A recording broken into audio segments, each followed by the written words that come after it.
Web Daily Bible, Day 93, 2 Samuel, Chapter 1. After the death of Saul, when David had returned from the slaughter of the Amalekites, and David had stayed 2 days in Ziklag, on the 3rd day, behold, a man came out of the camp from Saul, with his clothes torn and earth on his head. When he came to David, he fell to the earth and showed respect. David said to him, "Where do you come from?" He said to him, "I have escaped out of the camp of Israel." David said to him, "How did it go? Please tell me." He answered, "The people have fled from the battle, and many of the people also have fallen and are dead. Saul and Jonathan his son are dead also." David said to the young man who told him, "How do you know that Saul and Jonathan his son are dead?" The young man who told him said, "As I happened by chance on Mount Gilboa, behold, Saul was leaning on his spear, and behold, the chariots and the horsemen followed close behind him. When he looked behind him, he saw me and called to me. I answered, 'Here I am.' He said to me, 'Who are you?' I answered him, 'I am an Amalekite.' He said to me, 'Please stand beside me and kill me, for anguish has taken hold of me, because my life lingers in me.' So I stood beside him and killed him, because I was sure that he could not live after he had fallen. I took the crown that was on his head and the bracelet that was on his arm, and have brought them here to my Lord." Then David took hold on his clothes and tore them, and all the men who were with him did likewise. They mourned, wept, and fasted until evening for Saul and for Jonathan his son, and for the people of the Lord, and for the house of Israel, because they had fallen by the sword. David said to the young man who told him, "Where are you from?" He answered, "I am the son of a foreigner, an Amalekite." David said to him, "Why were you not afraid to stretch out your hand to destroy the Lord's anointed?" David called one of the young men and said, "Go near and cut him down." He struck him so that he died. David said to him, "Your blood be on your head, for your mouth has testified against you, saying, 'I have slain the Lord's anointed.'" David lamented with this lamentation over Saul and over Jonathan his son. And he commanded them to teach the children of Judah the song of the bow. Behold, it is written in the book of Jashar, "Your glory, Israel, was slain on your high places. How the mighty have fallen! Don't tell it in Gath. Don't publish it in the streets of Ashkelon, lest the daughters of the Philistines rejoice, lest the daughters of the uncircumcised triumph. You mountains of Gilboa, let there be no dew or rain on you, and no fields of offerings. For there the shield of the mighty was defiled and cast away. The shield of Saul was not anointed with oil. From the blood of the slain, from the fat of the mighty, Jonathan's bow didn't turn back. Saul's sword didn't return empty. Saul and Jonathan were lovely and pleasant in their lives. In their death they were not divided. They were swifter than eagles, they were stronger than lions. You daughters of Israel, weep over Saul, who clothed you delicately in scarlet, who put ornaments of gold on your clothing. How the mighty have fallen in the middle of the battle! Jonathan was slain on your high places. I am distressed for you, my brother Jonathan. You have been very pleasant to me. Your love to me was wonderful, surpassing the love of women. How the mighty have fallen, and the weapons of war have perished. Chapter 2. After this David inquired of the Lord, saying, "Shall I go up into any of the cities of Judah?" The Lord said to him, "Go up." David said, "Where shall I go up?" He said, "To Hebron." So David went up there with his 2 wives, Ahinoam the Jezreelitess, and Abigail, the wife of Nabal the Carmelite. David brought up his men who were with him, every man with his household. They lived in the cities of Hebron. The men of Judah came, and there they anointed David king over the house of Judah. They told David, "The men of Jabesh-Gilead were those who buried Saul." David sent messengers to the men of Jabesh-Gilead, and said to them, "Blessed are you by the Lord, that you have shown this kindness to your lord, even to Saul, and have buried him. Now may the Lord show loving kindness and truth to you. I also will reward you for this kindness, because you have done this thing. Now therefore let your hands be strong, and be valiant. for Saul your lord is dead, and also the house of Judah have anointed me king over them." Now Abner the son of Ner, captain of Saul's army, had taken Ishbosheth the son of Saul and brought him over to Mahanaim. He made him king over Gilead, over the Asherites, over Jezreel, over Ephraim, over Benjamin, and over all Israel. Ishbosheth, Saul's son, was 40 years old when he began to reign over Israel, and he reigned 2 years. But the house of Judah followed David. The time that David was king in Hebron over the house of Judah was 7 years and 6 months. Abner the son of Ner and the servants of Ishbosheth the son of Saul went out from Mahanaim to Gibeon. Joab the son of Zeruiah and David's servants went out and met them by the pool of Gibeon, and they sat down, the one on the one side of the pool and the other on the other side of the pool. Abner said to Joab, "Please let the young men arise and compete before us." Joab said, "Let them arise."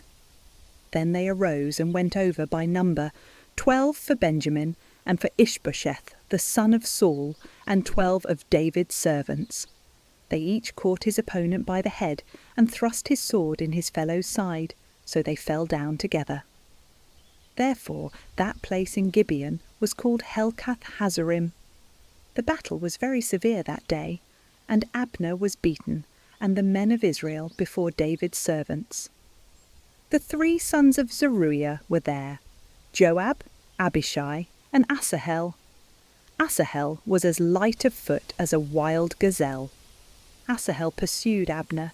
He didn't turn to the right hand or to the left from following Abner. Then Abner looked behind him and said, "Is that you, Asahel?"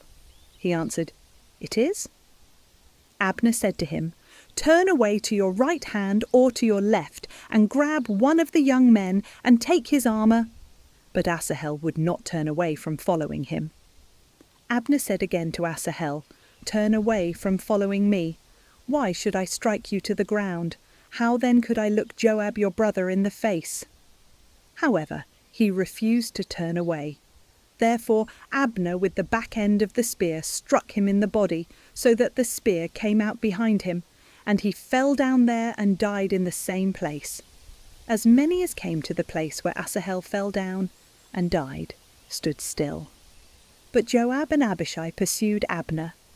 The sun went down when they had come to the hill of Ammah, that lies before Giah by the way of the wilderness of Gibeon. The children of Benjamin gathered themselves together after Abner, and became one band, and stood on the top of a hill. Then Abner called to Joab and said, "Shall the sword devour forever? Don't you know that it will be bitterness in the latter end? How long will it be then before you ask the people to return from following their brothers?" Joab said, "As God lives, if you had not spoken, surely then in the morning the people would have gone away, and not each followed his brother." So Joab blew the trumpet, and all the people stood still, and pursued Israel no more, and they fought no more. Abner and his men went all that night through the Arabah, and they passed over the Jordan, and went through all Bithron, and came to Mahanaim. Joab returned from following Abner, and when he had gathered all the people together, 19 men of David's and Asahel were missing. But David's servants had struck Benjamin Abner's men, so that 360 men died. They took up Asahel and buried him in the tomb of his father, which was in Bethlehem. Joab and his men went all night, and the day broke on them at Hebron. Chapter 3. Now there was long war between Saul's house and David's house. David grew stronger and stronger, but Saul's house grew weaker and weaker. Sons were born to David in Hebron. His firstborn was Amnon, of Ahinoam the Jezreelitess, and his second, Chileab, of Abigail, the wife of Nabal the Carmelite, and the third, Absalom, the son of Maachah, the daughter of Talmai king of Geshur, and the fourth, Adonijah the son of Haggith, and the fifth, Shephatiah the son of Abital, and the sixth, Ithrim of Eglah, David's wife. These were born to David in Hebron. While there was war between Saul's house and David's house, Abner made himself strong in Saul's house. Now Saul had a concubine, whose name was Rizpah, the daughter of Aiah, And Ishbosheth said to Abner, "Why have you gone into my father's concubine?" Then Abner was very angry about Ishbosheth's words, and said, "Am I a dog's head that belongs to Judah? Today I show kindness to your father Saul's house, to his brothers and to his friends, and have not delivered you into the hand of David. And yet you charge me today with a fault concerning this woman.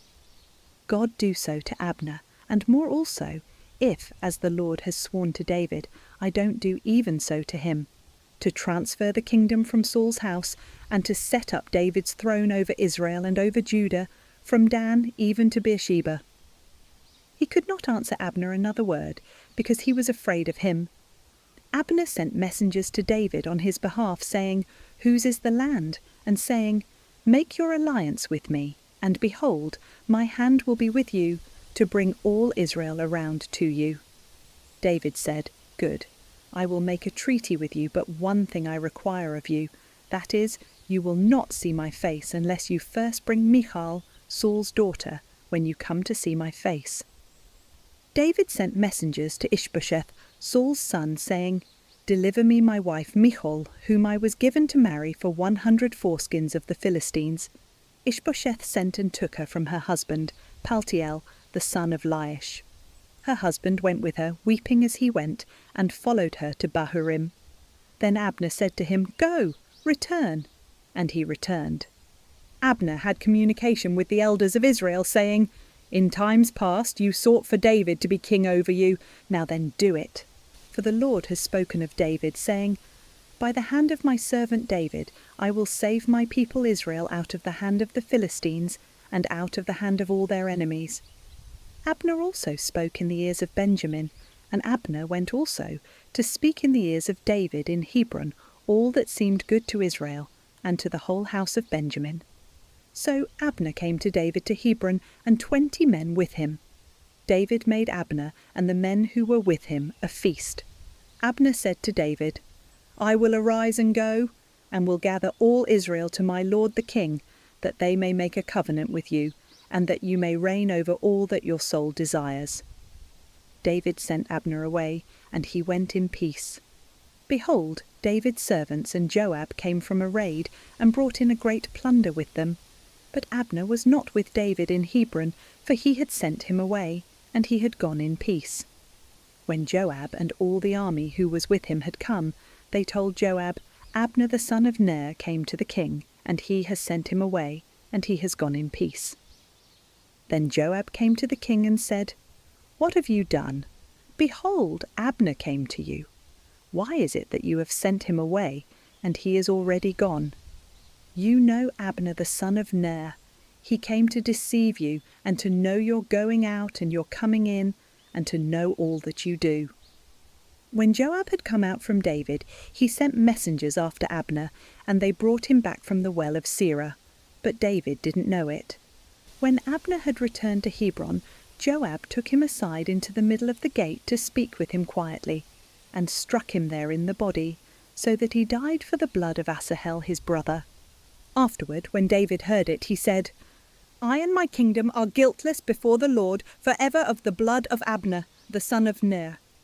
Let it fall on the head of Joab and on all his father's house. Let there not fail from the house of Joab one who has a discharge, or who is a leper, or who leans on a staff, or who falls by the sword, or who lacks bread." So Joab and Abishai his brother killed Abner, because he had killed their brother Asahel at Gibeon in the battle. David said to Joab and to all the people who were with him, "Tear your clothes and clothe yourselves with sackcloth, and mourn in front of Abner." King David followed the bier.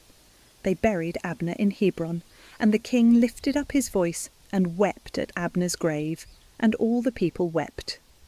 The king lamented for Abner, and said, "Should Abner die as a fool dies? Your hands weren't bound, and your feet weren't put into fetters. As a man falls before the children of iniquity, so you fell." All the people wept again over him. All the people came to urge David to eat bread while it was yet day.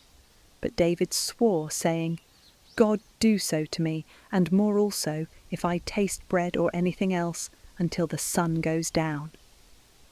All the people took notice of it, and it pleased them, as whatever the king did pleased all the people. So all the people and all Israel understood that day that it was not of the king to kill Abner the son of Ner. The king said to his servants, "Don't you know that a prince and a great man has fallen today in Israel?